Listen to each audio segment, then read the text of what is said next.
চাঁপাইনবাবগঞ্জে বাড়ছে সন্দেহজনক হাম রোগের সংখ্যা। এ বিষয়ে বিস্তারিত জানাতে চাঁপাইনবাবগঞ্জ 250 শয্যা বিশিষ্ট জেলা হাসপাতালের শিশু ওয়ার্ডের আইসোলেশন থেকে জানিয়েছেন প্রতিনিধি মোহাম্মদ নাদিম হোসেন।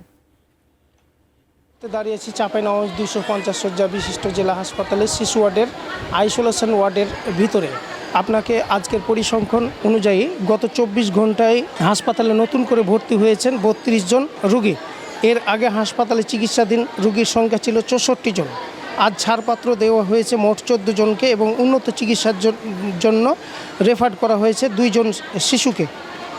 এই মুহূর্তে হাসপাতালে ভর্তি মোট রোগীর সংখ্যা দাঁড়িয়েছে 80 জনে।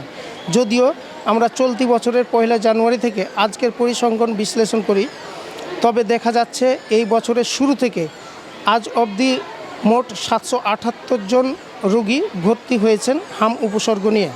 রোগীর চাপ সামাল দিতে হাসপাতাল কর্তৃপক্ষ ইতিমধ্যে বড় পদক্ষেপ গ্রহণ করেছে। রোগীদের নিবিড় পর্যবেক্ষণে রাখার সুবিধার্থে হাসপাতালে আরও একটি নতুন আইসোলেশন ওয়ার্ড চালু করা হয়েছে। এর ফলে এখন মোট 2টি আইসোলেশন ওয়ার্ডে রোগীদের চিকিৎসা সেবা প্রদান করা হচ্ছে। হাসপাতালের চিকিৎসকরা জানিয়েছেন তারা সার্বক্ষণিক তদারকি করছেন এবং পরিস্থিতি নিয়ন্ত্রণে সর্বোচ্চ চেষ্টা চালিয়ে যাচ্ছেন। আমার কাছে এই ছিল চাঁপাইনবাবগঞ্জ 250 শয্যা বিশিষ্ট জেলা হাসপাতালের আইসোলেশন ওয়ার্ড থেকে সর্বশেষ।